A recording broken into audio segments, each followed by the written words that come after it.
along with the Pearl Harbor. The location was Hawaii. The year was 1941, and the day was December 7th and Sunday.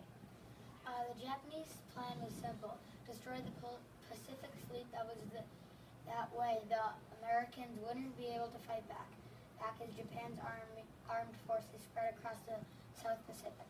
On December 7th, after months of planning and practice, the Japanese launched their attack. The ranking United States naval officer in Pearl Harbor, known as the Commander-in-Chief Pacific, sent his hurried dispatch to all major Navy commands and fleet units. Radio stations preceding the news interrupted regular broadcasts to announce the tragic news to the American public. Most people knew that the attack meant for the U.S. even before Roosevelt's official announcement the next day. The U.S. would declare war on Japan.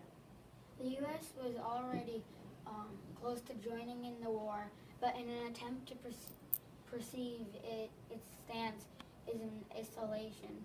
And neutrally, it had only committed to sending war supplies on loan to the Allied forces, mainly Great Britain, France, and Russia. Within days, Japan's allies, Germany and Italy, known collectively as the Axis powers, declared war on the United States. December 7th, the date which will live in infamy, brought the United States to World War II. Do you know anyone who fought in the war? Just before 8 a.m. on December 7th, 1941, hundreds of Japanese fighter planes attacked the American naval base at Pearl Harbor near Honolulu, Hawaii. The barrage lasted just 2 hours, but it was devastating. The Japanese managed to destroy nearly 20 American naval vessels, including 8 enormous battleships and almost 200 airplanes. More than 2,000 American soldiers and sailors died in the attack, and another 1,000 were wounded. The day after the assault, President Franklin D.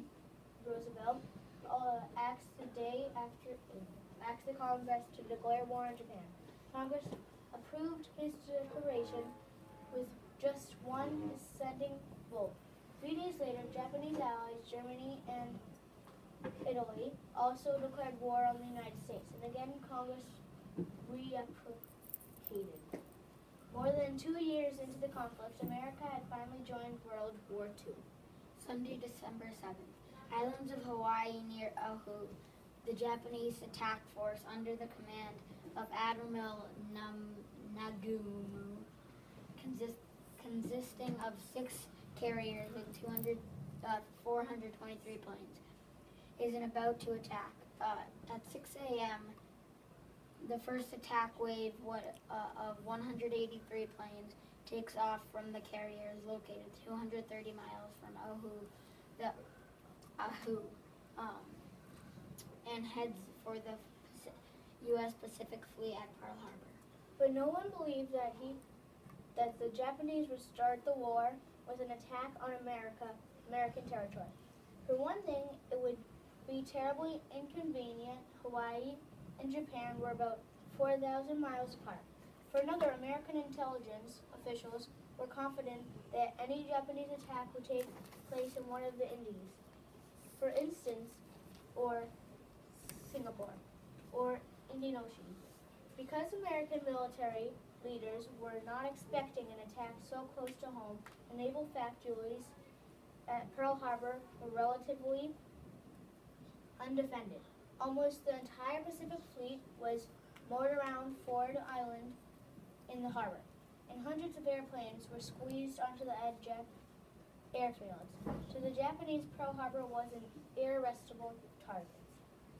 Yesterday, President Roosevelt said on December 8th that the United States of America was suddenly and deliberately attacked. He went to say, no matter how long it may take to overcome this premented invasion, the American people and their righteous might will win through the absolute victory. I believe that I interrupt the will of the Congress and the people when I assert that we are not already only defend ourselves to the uttermost, but it will make very certain that this form of treachery shall never endanger us again. After the Pearl Harbor attack, and for the first time after years of discussion and debate, the American people were united to the determination to go to war. The Japanese had wanted to get the United States into an agreement to lift the economic sanctions against them. Instead, they had pushed their adversaries to global conflict that ultimately resulted in Japan's first occupation by foreign power. Well, these are two pictures of battleships getting blown up. And this picture says that Pearl Harbor, December 7th, 1941, a date which will live in infamy.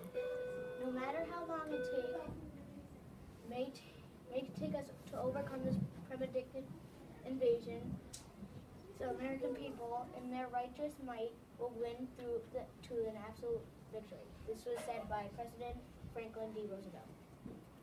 Wow.